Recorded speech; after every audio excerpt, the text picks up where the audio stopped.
kadol ito yung pinapuntahan ko. Kaya mag-ingat lang tayo dito. Kasi yung dala ko po ay depensa lang mga sa mga aswang at saka sa mga kantong itim.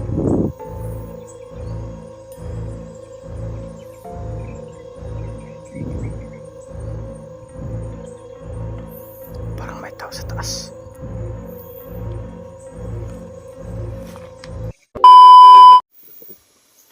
So ito po mga kadol, patuloy tayo na, pero may nakita ko dito. Kaya kasi po ay dalhin po natin to. Ay isa pa rin itong dipinsa mga kadol, yung kalamansi. Yan.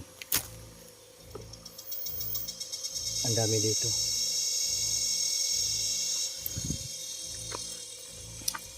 Kakainin nga dito mga kadol.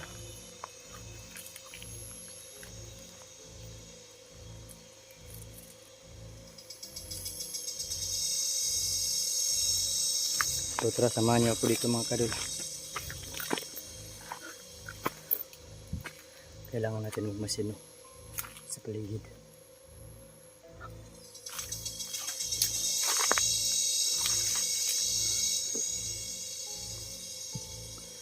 May sumusunod talaga mga kadol sa akin.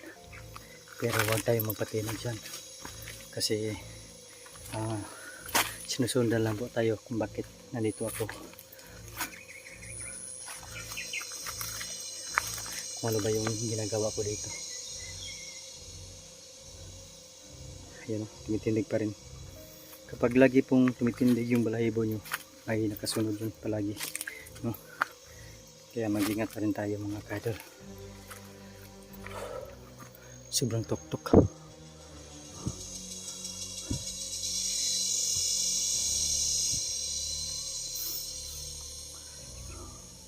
Magmasid tayo.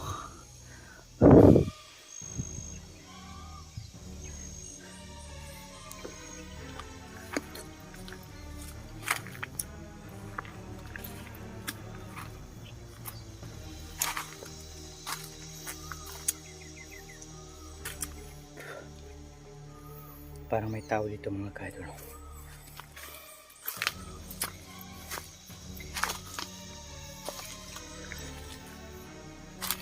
May mga ano.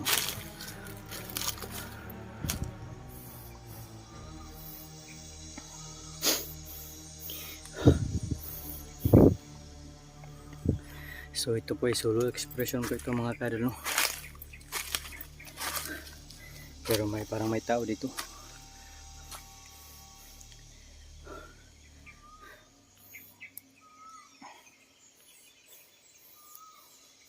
Masid tayo.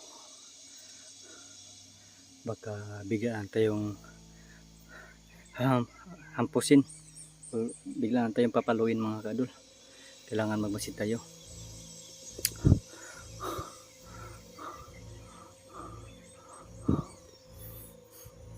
Parang walang daan.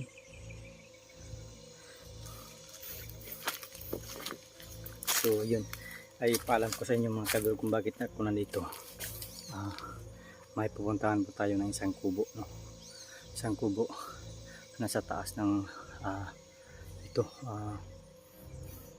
bundok. Kaya yun yung permiro po mga kadol yung dinadaanan po natin. Pero dito ako na shortcut. Tingnan natin ba kung kasi po ay may nagsabi ko na may nakatira dito, pero hindi na alam kung ano talaga. Tingnan natin kung makita ba natin. Grabe. Nakasobrang sukal.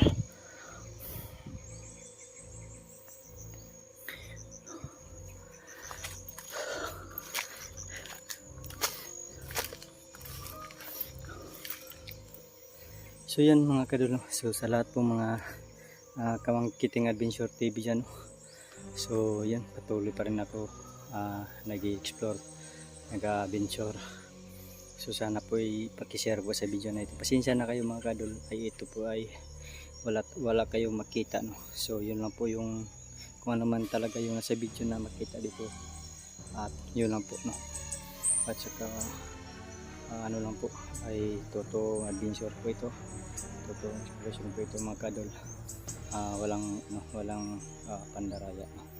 So paki-share po sa bawat video ni Mangkiting Adventure TV, no skip ads.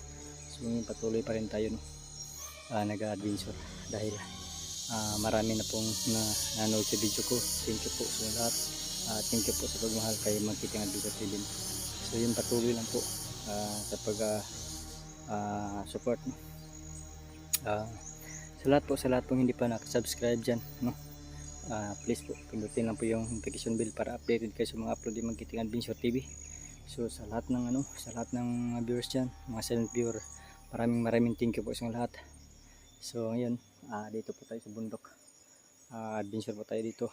Tingnan natin kung ano po yung makikita natin dito mga kadol. Yung una pong video ko, may tatlong nakatira na kubo, no? Inalam ko na lang, may tatlong elemento, dalawang elemento mga kadol, itim na yung kanto at saka nagmumulto at aswang nakatira dyan, no? So patuloy lang po panood, at lalong lalo po yung kapag gabi, yun po talaga yung pinaka talaga, yung gabi tayo mag-explore, no? Yun po ang pinaka delikado. Kasi kanina mga kadol, sobrang delikado kasi sobrang lakas yan kapag magsanib po siya pong taklo. Para kanina mga kadol, bilang tumitindig yung live ko, iba't iba pong naramdaman ko, at parang tinitira ka, no? May biglang oriente sa katawan mo, kaya yun, kapag hindi mo makaya, pumapasok yan sa katawan mo, yun. Lalo na kapag wala kang kasama, no? Kailangan buo yung loob mo na pumapasok sa isang gubat nito, no? Ay inalam ko kung bakit may tulay yun. Yung biruan po namin nakatotoo po. So tara mga kadol, ito pong lugar.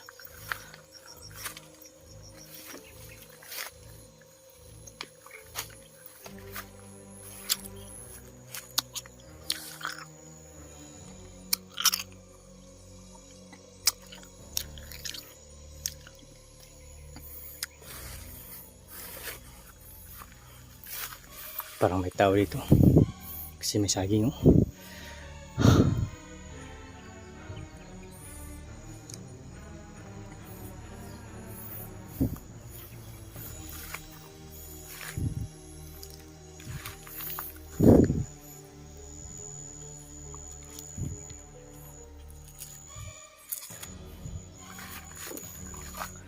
Kakain natin to kasi nagugutom din ako.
Ayan.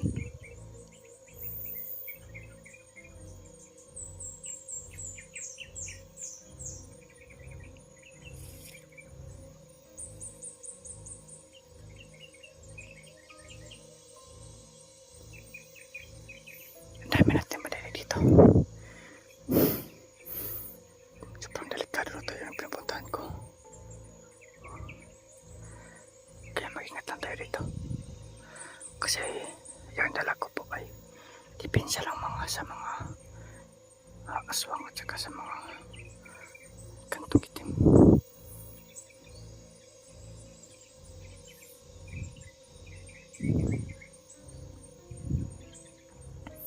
Parang may tao sa taas.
Sumasukal dito mga kadol.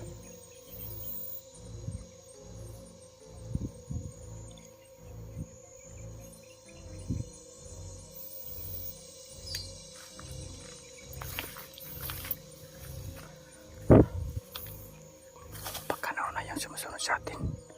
Pagkainabangan pa tayo mga kadol. Kasi po barangay po ito ng mga aswang. Baryo day. Kampo ng mga aswang ito yung pinupuntahan ko. At saka may mga ano pa. May kasali pa yung mga ano. Yung mga multo at saka my God.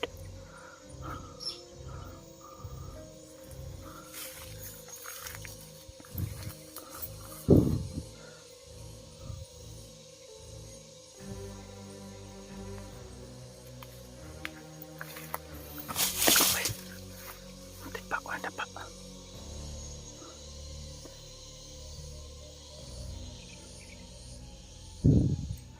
Grabe to. Tindig yung pala ko dito. Kaya pala sobrang sokal po talaga dito.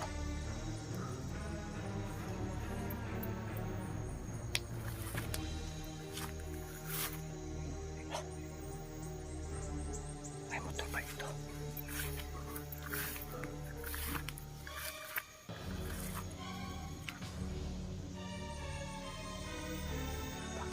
Ito super sukal talaga. May mga tunog ng mga motor. Oh my God. Yun pa talaga mga kadolo. May motor siguro. Yun tama po yung ano namin. Nagkatotoo po yung biruan po namin. Yung nagtanong po si Burdokyo kung bakit may tulay dito. So sa gubat na ito. So hiyat na alam kasi yung mga aswang mga kadol, tao pa rin kapag araw. So kapag gabi mag-ibang anyo yan, no? So dito po sa natayuan ko, siguro sa kanila po ito. Kasi po yung mga yung mga aswang mga kadol magsasaka pa rin, no? Pero yung iba ay inaabuso po talaga yung kapangyarihan nila. So yun, siguro may motor doon sa kiblang bundok. Grabe, sobrang laki pong bundok na ito mga kadol. Pero patuloy pa rin tayo dito, no? So nag-iisa po ako ng pag-adventure dito. So sana po ay ano po tayo dito, no? Hindi tayo mapahamak dito mga kadol. Parang may ano dyan, parang may mga tao dyan. Parang may mga tao dyan na area. Kasi may mga you know, parang nandun sa kabilang bundok mga lah.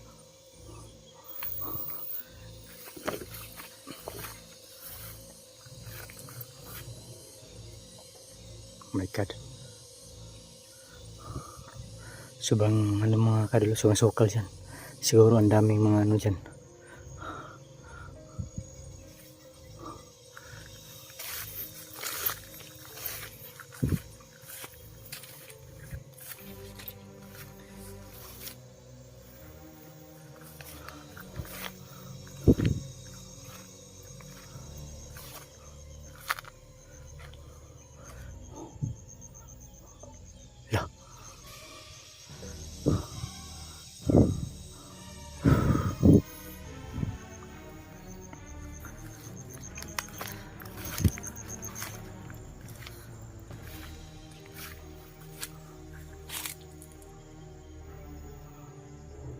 Lah.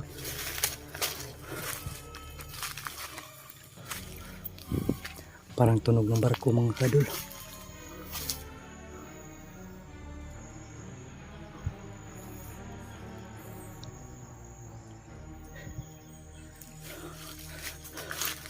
May laking puno dito. Saan kayong galing yung mga tunog na yan? Yung tunog ng motor.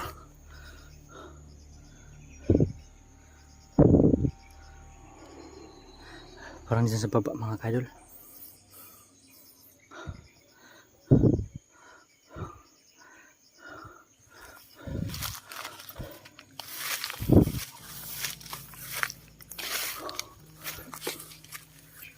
patuloy pa rin tayo, hindi tayo magpatinag yung mga nadinig natin mga kadol. Kailangan patuloy pa rin sa pag-adventure. Uratan ako eh.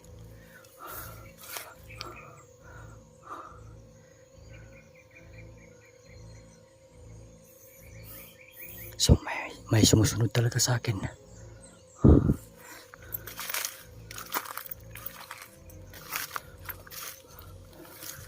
Iba talaga kapag kapag araw. Lalo na kapag gabi kayo mag-explore. May dumadaan dito.